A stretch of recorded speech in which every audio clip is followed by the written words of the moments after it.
എല്ലാവർക്കും നമസ്കാരം. ഇന്ന് നാരായണീയം 38-ാം ദശകത്തിലെ 9-ാമത്തെ ശ്ലോകത്തെക്കുറിച്ച് ചിന്തിക്കാം. ഹരേ നാരായണ. ജാതാ തദാ പശുപസത്മനി യോഗനിദ്രാ വിമുദ്രിതമധാകൃത പൗരലോകം ത്വൽപ്രേരണാത് കിമിഹ ചിത്രമചേതനൈര്യത് ദ്വാരൈ സ്വയം വെഘടി സംഘടിതൈ സുഗാഢം. ഇനി ഈ ശ്ലോകത്തിലെ ഓരോ വാക്കുകളുടെയും അർത്ഥത്തെക്കുറിച്ച് ചിന്തിക്കാം. ജാത എന്നാൽ അവതരിച്ചു. ആര്? മായാ ഭഗവതി. തഥാ അപ്പോൾ. പശുപസത്മനി ഗോപരാജാവായ നന്ദൻ്റെ ഗൃഹത്തിൽ, അതായത് അമ്പാടിയിലാണ് മായാഭഗവതി അവതരിച്ചത്. യോഗനിദ്ര, ഈ മായാദേവി എല്ലാവരെയും നിദ്രയിലാഴ്ത്തി. നിദ്ര വിമുദ്രിതം അകൃത, നിദ്രാധീനരാക്കി എന്നാ പറയുന്നത്. അതായത് ഉറക്കത്തിൽ ആഴ്ത്തി എന്നർത്ഥം. അധ അനന്തരം, പൗരലോകം പുരവാസികളെ മുഴുവൻ, ത്വൽപ്രേരണാൽ അങ്ങയുടെ പ്രേരണയാൽ, കിം ഇഹ ചിത്രം, ഇഹ കിം ചിത്രം ഇവിടെ ആശ്ചര്യപ്പെടാനായി എന്തിരിക്കുന്നു? അചേതനൈ ചേതന ഇല്ലാത്ത, യത് സുഗാഢം സംഘടിതൈ ദ്വാരൈ എന്തെന്നാൽ മുറുകെ ബന്ധിച്ചിരുന്ന വാതിലുകൾ സ്വയം വെഘടി താനേ തുറന്നു.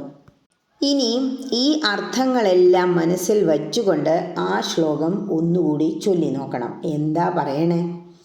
ആ അവസരത്തിൽ തന്നെ ഗോപരാജാവായ നന്ദൻ്റെ ഗൃഹത്തിൽ യശോദാസുതയായി അവതരിച്ച അങ്ങയുടെ മായാദേവി പരിചാരക വൃന്ദത്തെ നിദ്രാധീനരാക്കി.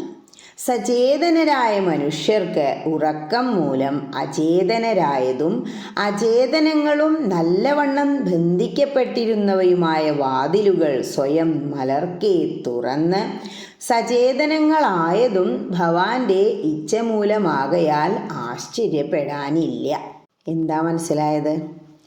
അതായത് ഭഗവാൻ അവതരിച്ചു. എവിടെ അവതരിച്ച്?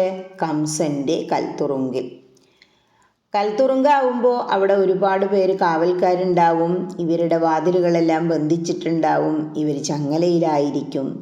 ഇങ്ങനെയുള്ള ഒക്കെ ഒരവസ്ഥയിലാണ് ഭഗവാൻ ജനിക്കുന്നത്. 2 തരത്തിൽ കാരാഗൃഹത്തിലാണ്. ഒന്ന്, സ്വന്തം അമ്മയുടെ വയറ്റിൻ്റെ ഉള്ളിൽ ഒരു കാരാഗൃഹം തന്നെയാണ്.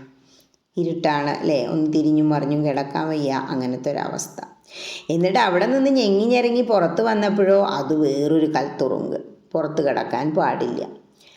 ഇങ്ങനെ ആയിരുന്ന സമയത്ത് അമ്പാടിയിൽ മായാഭഗവതി അവതരിച്ചു. ആ ഭഗവതി ഈ പരിചാരകരെ എല്ലാം നിദ്രയിലാഴ്ത്തി. അപ്പോൾ കാവൽക്കാരെല്ലാം ഉറങ്ങിക്കിടക്കുകയല്ലേ. ആ സമയത്ത് സചേതനർ എന്നതാ പറയുന്നത്. ശരിക്കും ജീവനുള്ള മനുഷ്യരെല്ലാം ഉറങ്ങി മരത്തെ പോലെ അങ്ങനെ കിടന്നു. പക്ഷെ ജീവനില്ലാത്ത വാതിലുകളും കൽത്തുറുങ്കും ഒക്കെ എന്താ ഉണ്ടായത്? ജീവനുള്ളതുപോലെ സ്വയം അങ്ങോട്ട് മലർക്കെ തുറന്നു. ഇതെല്ലാം ആരുടെ ഇച്ഛമൂല? ഭഗവാന്റെ പ്രേരണയാലാണ് ഇതെല്ലാം സംഭവിച്ചത് എന്ന് പറയാണ്. ഹരേ കൃഷ്ണ.